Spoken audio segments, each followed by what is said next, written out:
Susan. Welcome to Plateau Art Studio Art for Kids. I have another fresh month of projects. Let's see what we're going to work on today.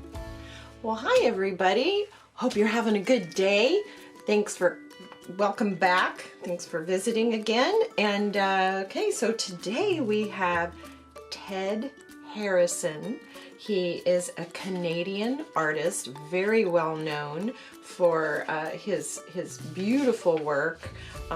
This is a picture, I just printed these off. You can go online and look up Ted Harrison, and he has the most beautiful work with, I just love his colors. They're simple, but yet so bright and cheerful. Some of his work's much more involved. I have a little bio on him, but if you go online, you won't be able to see this too well on the video, but there's another picture with a lot going on, and just beautiful colors. And anyway, so inspired by that, since he is from Canada and does a lot of his paintings are around the Alaskan way of life. So they usually involved bears and sunset colors and snow and people. So we're gonna do Ted Harrison and do all those beautiful colors. And I've got this little project here with a big polar bear. So yeah, we're gonna do a landscape in the background. So let's get started. So we're gonna talk about mixing our colors. And first of all, you're gonna need a regular pencil. I want you to draw out like the land, and then I want maybe draw some mountains in the background, and do a couple. Let's see, I'll draw this nice and dark so you can see it. Hopefully you can see that. So the mountains I'm making are just kind of like a kind of soft zigzags. I guess you could say it that way. There. All right, so there's my mountains, and then this line that came through here. And then now we want 4 more lines that we're going to do. So, and just soft, a very soft kind of wavy line. So here's 1, and then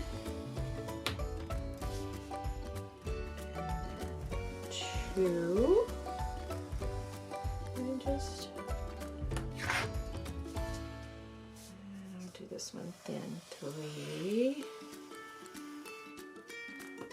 and 4.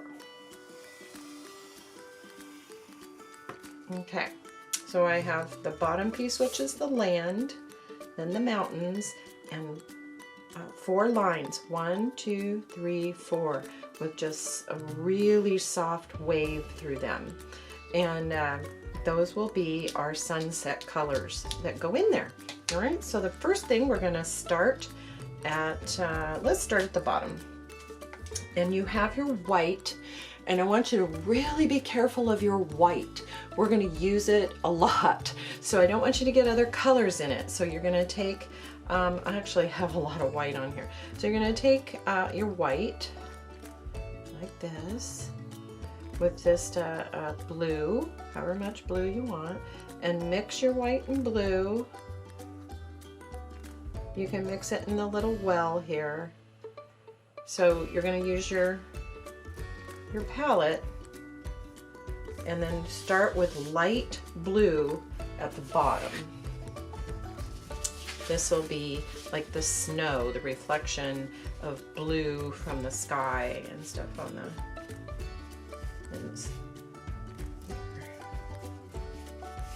If you put some paint on, we are working on a watercolor paper, so you can add water, and I encourage you to do that. Your paint will go further. If it's too dark, then just add white. Right on there. Just put it right on there. And if you add a little water, you just mix it right in. But mix it on your palette first. But if you put it on your your project and you want it lighter, you can just add a little white right in. Okay, so today we're going to talk a lot about mixing. We're going to mix some really fun colors. And if you feel like, oh, I don't quite have enough paint, remember you can add some water and that paint will just keep going. Alright, so there's that. Now, rinse your brush, dry it off, and you're going to get just the regular blue. You're not going to mix any colors in it, just the regular blue. And the mountains are going to be blue. I'm going to paint that. And if I'm going too fast, please pause. And you can finish painting whatever you're working on. And then revisit me when you're caught up. I do tend to keep going through here. Oh my goodness, I did not say you can trace all these in black, if all the lines if you want. It'll show up really well. I did not do that. But you can do that, or you can add the black afterwards, after everything's dry. On this project today.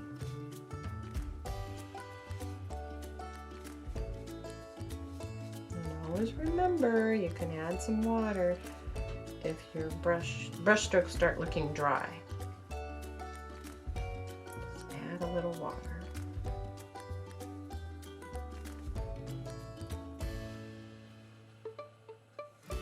And there we are. Watercolor paper usually dries pretty fast. So, all right, now I want you to wash your brush really well. And then dab it on your towel or paper towel.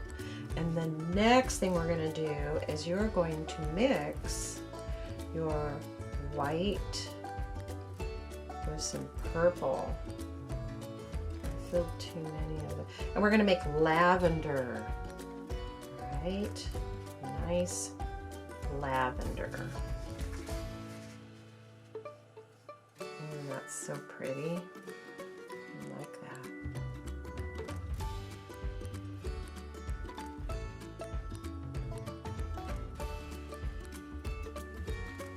And I am going to go paint all of this, and I'm not going to get too close to my blue yet. I'm just going to keep painting on this. Go right up to that line. Get some water, and I'm gonna get as kind of close, but I don't want to mix my blue into my lavender, so I'm gonna be really careful about getting real close to the edge of my blue. Whoops, there I just went over.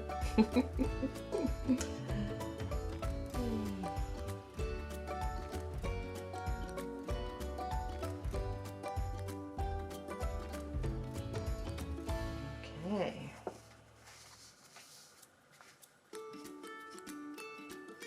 All right, so now next, well, that's really turned out a pretty lavender. And then you can kind of get in the last stroke you have, you can get in pretty close to your blue. All right. If you get too close right away, you'll end up with blue marks through there. Now you're gonna, yes, wash your brush really well again. This time we're gonna use white and red. Red is a really strong color. So, let's see. I filled too many of those. So I'm gonna get just a little bit of red, because it's a strong color and it will overpower is just really strong, so it doesn't take too much red. Okay, just depends on how strong of a pink you want. Okay, so there's my pink.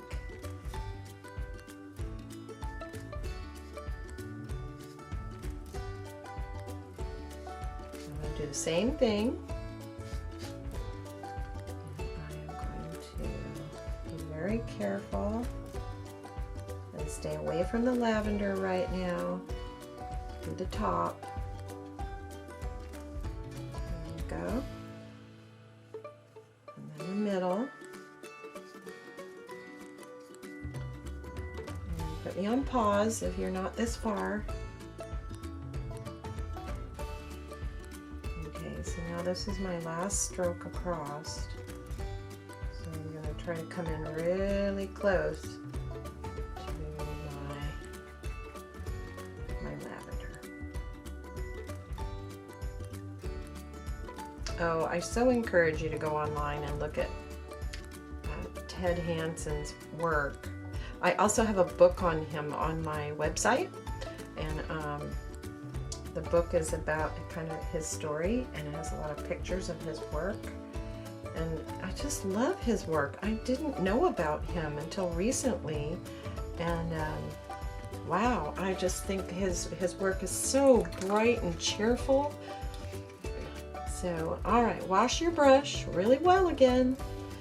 I'm going to turn my work all the way over so it's easier to reach and I'm not reaching over this part that's already painted.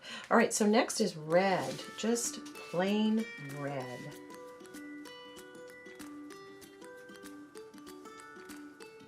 So if you didn't know how to mix pink before, now you do. White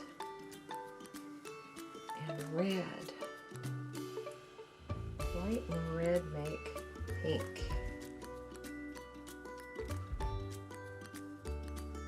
And white and purple make lavender.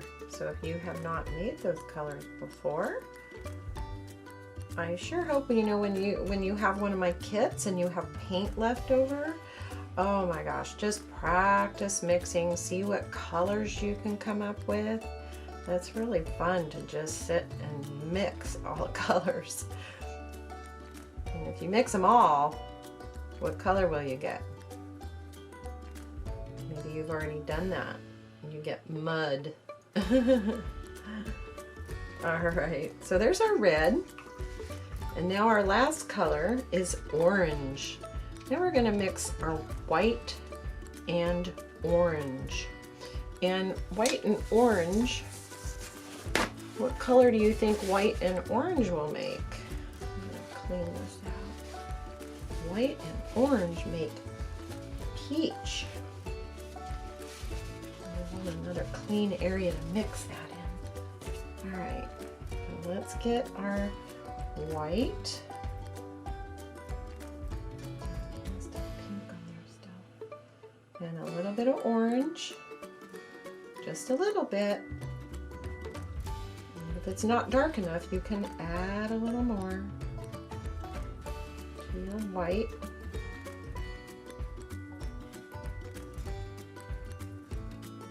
Okay, there we go. Ooh.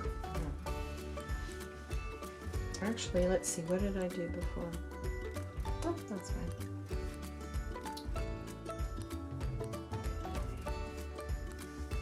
Alright, so again, I'm going to stay away from the red. Let it kind of dry while you paint.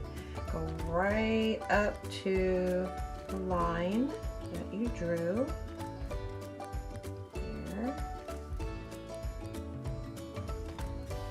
Starts to get dry, add a little water so your paint flows real nice. You don't want it runny at all, just want it wet enough to paint with. I'm not working with watercolors today. This is tempera paint. Okay, stay away from the red. Get close. There we go. All right, so this is the last brush stroke I'm going to do. So the last one, I will try to get as close as possible.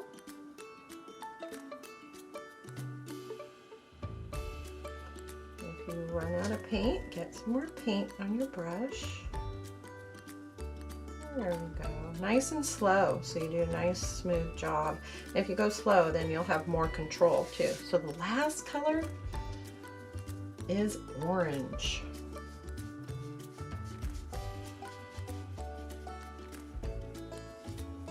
That's really pretty.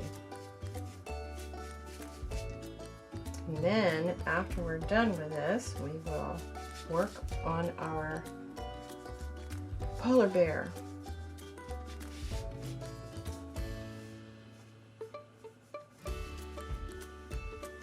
Okay, I know I've said it many times, stay away from the edge. You come close. There we go. But get the rest of it all painted in. Then you can go with your last brush stroke. Go slow, right up to the edge of that. I do have a little water on my brush to help make that paint go further. If you run out, get some more.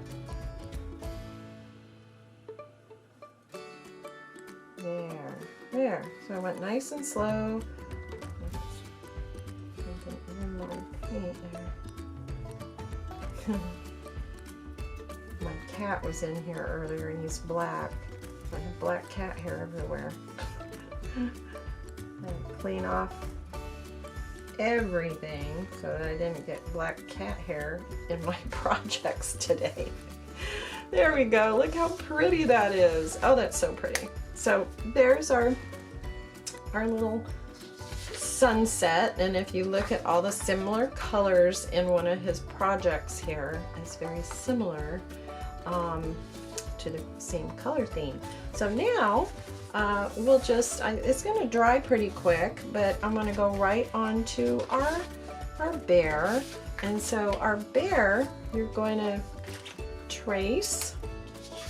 Okay, so this is what he looks like after he's traced. So now I'm going to take I work a lot with the black Sharpies, but you can use a black crayon or an oil pastel. I think a crayon would work better for the bear. So go ahead and get your black Sharpie marker or a black crayon. And don't forget to pause if I'm far ahead of you. You pause, you finish your painting, and then we start with the bear. So hopefully you're ready for the bear. You can pause me at any time. So we're gonna just trace the bear. And this is a really good way to practice. Tracing is a great way to practice drawing. Kind of learn the shapes. There's nothing cheating about that. It's just a nice way to, especially when you're really, really young. So when you trace things, it helps you with your hand learning the movement of those lines. And it just a little curved line in the ears. And then halfway in the ear there, I'm gonna just kind of outline the edge. I'm gonna start there and outline the whole edge of your bear. Okay.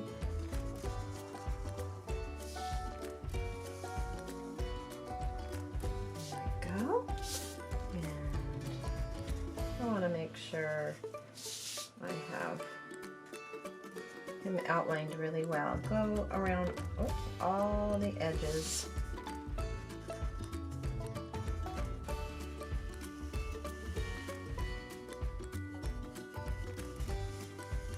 There we go. All right. And his big paw. All right. All right, so now this is how we're going to draw fur. I'm just going to use these little, this is called like a dash mark. Okay, just little dashes along the edge here. They're kind of point down to the side and down. You're going to go all the way around the outside of the bear with little dashes, and I went around his paws here. Okay, and then the head, you can kind of go sideways a little, almost like hair, you know, like hair on top of your head. And then as you come down the side, it's the same thing. You could be using your marker or your crayon. Hopefully you're using your black crayon. If you're allowed to use a marker, then this works really well.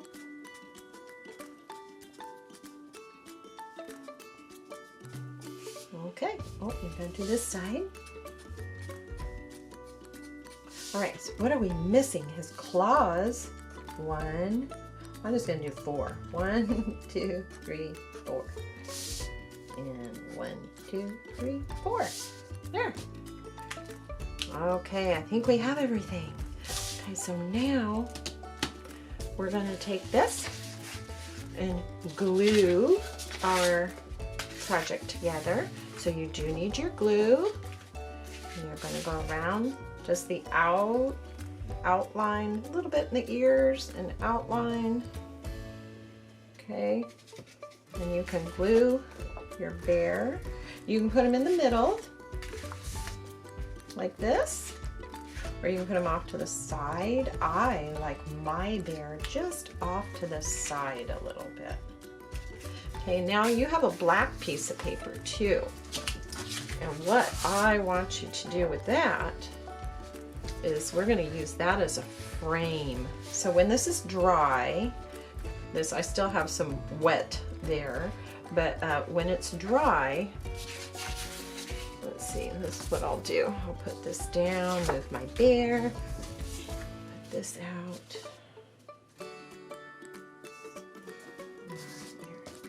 There, now I can lay this down and show you, but it won't get on my paper. Okay, so I want you to take your glue, and I want you to do a big X all the way across. And I'm not giving glue.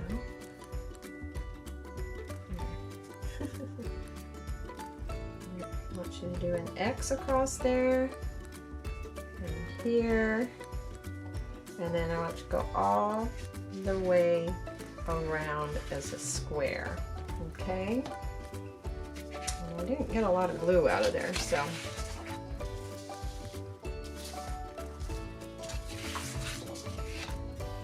you can use your glue better. And then I want you to put this right in the middle. So there's a little black edge all the way around.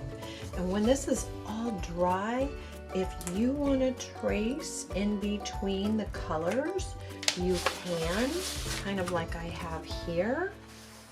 And I separated the colors. You can do that or you don't have to. I liked it. I thought it just kind of popped some more. So anyway, so there's our little project with our polar bear and Ted Hanson's beautiful landscape background. And a landscape, I don't even know if we've talked about that. What is a landscape? A landscape is something you see, usually it's outside, so you usually see like trees or a meadow or mountains. Landscape is usually outside. So that's what a landscape is. All right, well, let's see, that one's still a little wet, so I'll put that over there and I'll just show this and say, I hope you have fun with this. This is kind of about mixing colors and introducing what a landscape is, and of course Ted Hanson and his beautiful rainbow of colors. Just love it. So I hope this project made you happy today, and you guys have a wonderful day, and I will see you next time. Thank you. Bye-bye. Hey, thanks for joining me today. I hope you enjoyed the projects. I'll see you next week. I look forward to it. Bye-bye.